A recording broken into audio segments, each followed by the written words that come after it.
असली बेटा। क्या बाबूजी आप भी बच्चों की तरह जिद कर रहे हैं? ये दवा तो आपको पीनी ही पड़ेगी, कोई बहानेबाजी नहीं चलेगी। नंदू यह कहता हुआ अशोक आचार्य के सामने खड़ा हो गया। पता नहीं उसकी बातों में क्या जादू था कि आचार्य जी किसी की बात नहीं सुनते थे, पर नंदू के आग्रह को टाल नहीं पाए और चुपचाप दवा खा ली और पानी भी पिया। वह गिलास लेकर कहता है, यही माता जी के कहने पर भी खा लिए होते तो उन्हें भी अच्छा लगता। वह गिलास लेकर जाता है। आचार्य जी अपना चश्मा निकाल कर साफ करते हुए सोचने लगते हैं। आज से 15 साल पहले वह ऑफिस से घर जा रहे थे। बारिश हो रही थी। उनकी गाड़ी रास्ते में बंद पड़ गई थी। बारिश इतनी तेज़ थी कि वह बाहर निकलते तो भीग जाते। वह सोचने लगते हैं कि कोई दिख जाता तो धक्का मरवा लेते तो शायद गाड़ी स्टार्ट हो जाती। अभी वह सोच ही रहे थे कि एक 10-12 साल का लड़का कांच को ठोकता है तो वह कांच थोड़ा नीचे करते हैं तो वह कहता है, साहब कुछ खाने को दे देंगे तो मैं धक्का मार देता हूँ। आचार्य जी उसे देखते हैं और सोचते हैं, यह छोटा बच्चा क्या धक्का मारेगा। तभी वह बच्चा कहता है, बाबूजी मुझे भूख लगी है, मैं धक्का मारता हूँ। और वह इनके हाँ कहने से पहले ही पीछे जाकर धक्का लगाने लगा और सच में गाड़ी ढकेलता है। नॉर्मल बच्चों से उसमें ताकत अधिक थी। वह गाड़ी ढकेलने लगा और गाड़ी स्टार्ट हो गई है। वह लड़का भाग कर आता है। आचार्य जी कांच नीचे कर देखते हैं। वह ठंड से काँप रहा था। आचार्य जी कहते हैं, क्या नाम है तुम्हारा? वह काँपते हुए कहता है, नंदू। साहब दे दीजिए ना कुछ भी।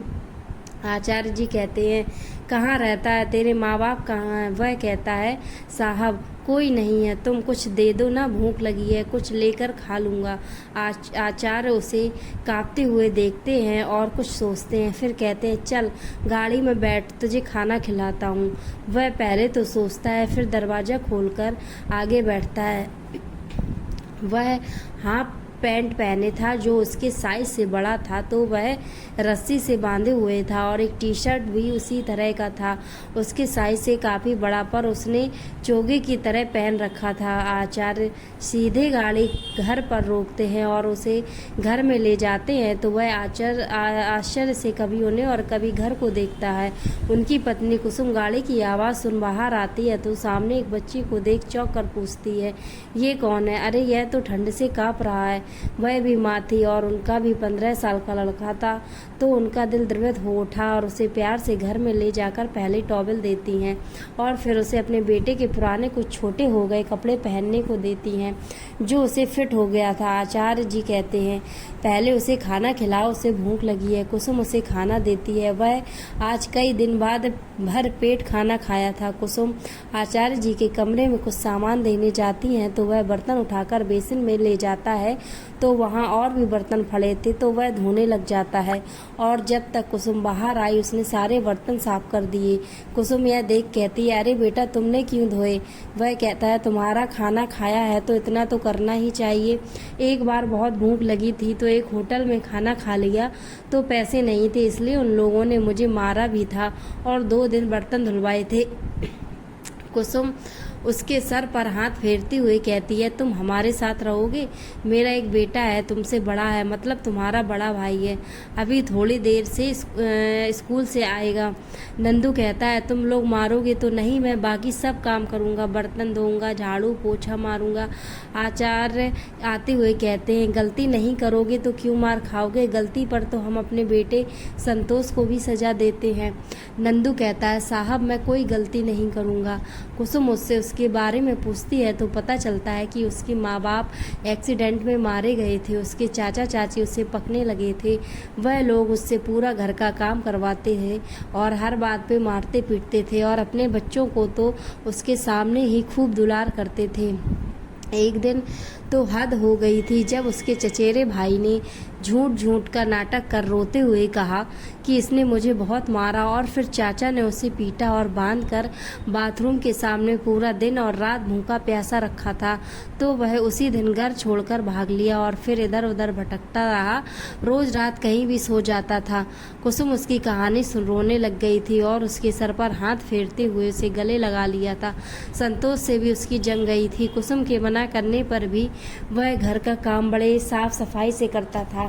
कुसुम ने उसे साहब जी और मालकिन बोलना छुड़वाकर माँ और बाबूजी बोलना सिखाया। उसने रोड पर रहकर देखा था कि यहाँ आदमी को साहब और औरत को मालकिन कहने का वह धीरे धीरे कब घर का विभिन्न अंग बन गया, किसी को पता नहीं चला। आचार्य जी तो स्कूल भी भेजना चाहते थे पर नहीं गया, तो उसे घर में ही थोड़ा पढ़ाने लगे थे, जिससे वह पढ़ना लिखना अच्छी तरह से सीख गया था। अब वह इंग्लिश भी अच्छी बोल लेता था। समय बीता, आचार्य जी रिटायर हुए और संतोष को नौकरी मिल गई थी। वह भी ए ग्रेड ऑफिसर बना था, पर नंदू वहीं का वहीं था। फर्क इतना था कि अब वह माँ बाबूजी का चहेता था और वह उन पर पूरी तरह से हक जताता था और वह दोनों भी उसकी बात मानते थे। नंदू खा पीकर एक बलिष्ठ नौजवान हो गया था। उसकी उम्र भी 27 साल के आसपास हो गई थी। घर में अब उसकी ही चलती थी। संतोष भी उसके छोटे भाई की तरह ही मानता था।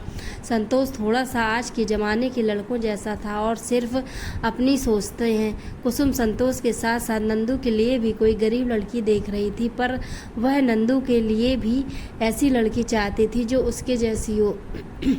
अशोक जी जब रिटायर हुए तो उसके नाम पर भी 1 लाख की एफडी करवाई थी। आज संतोष के साथ आचार्य जी बाजार गए थे। वहां पर एक नवोदित गुंडे से गाड़ी पार्किंग को लेकर संतोष से कुछ हल्का सा विवाद हो गया। जब आचार्य जी उसे समझाने जाते हैं तो वह गुंडा उनका कॉलर पकड़कर धकेलती हुए कहता है, आने बूढ़े समझा अपने इस बेटे को, वरना मेरी खिसकेगी तो तुम दोनों का जनाजा एक साथ निकल जाएगा। वह संतोष का भी कॉलर पकड़कर कहता है, अपनी गाड़ी हटा, नहीं तो गाड़ी को तोड़कर रख दूंगा। दोनों ही घर पहुंचते हैं। आचार्य की आंखों में अंशुल देख कुसुम पूछती है, क्या हुआ, तुम्हारी आंखों में आंसू क्यों हैं? वह कुछ नहीं बोलते हैं और अपने कमरे में चले जाते हैं। संतोष माँ को सब कुछ बताता है। वहीं खड़ा नंदू सुन रहा था। वह धीरे से बाहर निकलता है। कुसुम संतोष को समझाती है, बेटा इन बदमाशों के मुंह लगना ही नहीं चाहिए। कोई बात नहीं, अब वहाँ मत जाया करो, चलो खाना खा लो। नंदू भी इंतजार कर रहा है। चल नंदू, खाना खा लेते हैं। पर नंदू कहीं दिखाई नहीं देता है तो कुसुम कहती है, ये पगला कहाँ चला गया? आधे घंटे तक नंदू का कहीं पता नहीं चलता है। तीनों ही परेशान होते हैं। तभी पड़ोस का एक लड़का आकर कहता है, संतोष भैया नंदू भैया को पुलिस पकड़कर ले गई है। अभी अभी मेरे सामने ही गाड़ी में ले गए हैं। सभी हैरान हो जाते हैं। कुसुम कहती है, अब ये कौन सी नई मुसीबत खड़ी हो गई? आचार्य बाहर आते हुए कहते हैं, चल संतोष, देखें तो क्या किया इस बेवकूफ़ ने। आज का दिन ही खराब लग रहा है। वह पुलिस स्टेशन के लिए निकलते हैं तो रास्ते में गुप्ता जी मिलते हैं और बताते हैं, पंडित जी, ये जो नया गुंडा पनप रहा था, आज किसी ने उसे बहुत ही बुरी तरह मारा है, सीधा हॉस्पिटल पहुंचा दिया है। अब कभी गुंडागर्दी नहीं करेगा। दोनों पुलिस थाने पहुंचते हैं तो उन्हें बाहर ही पता चल जाता है कि नंदू ने ही उस गुंडे को बहुत बुरी तरह से मारा था। आचार्य समझ गए कि संतोष की बात सुन उसकी बेइज्जती उसे बर्दाश्त नहीं हुई और उसने ये कांड कर दिया। आज आचार्य जी को यह एहसास होता है कि असली बेटा तो वह है। संतोष तो खुद भी 4 गालियां सुनकर चला आया था, पर नंदू ने उसके मुंह से बात सुनकर बिना बताए उस गुंडे को हॉस्पिटल पहुंचा दिया था। जमानत करते समय इंस्पेक्टर पूछता है, नंदू आपका नौकर है? आचार्य जी कहते हैं, नहीं साहब, वह मेरा छोटा बेटा है, नंदन। आचार्य दोनों नंदन को लेकर घर जा रहे थे। नंदन बाबूजी के कंधे पर सर रखकर बैठा था। दोस्तों, कैसा लगा वीडियो कमेंट्स में बताएं और ऐसे ही वीडियोस के लिए इस चैनल को सब्सक्राइब करें। धन्यवाद।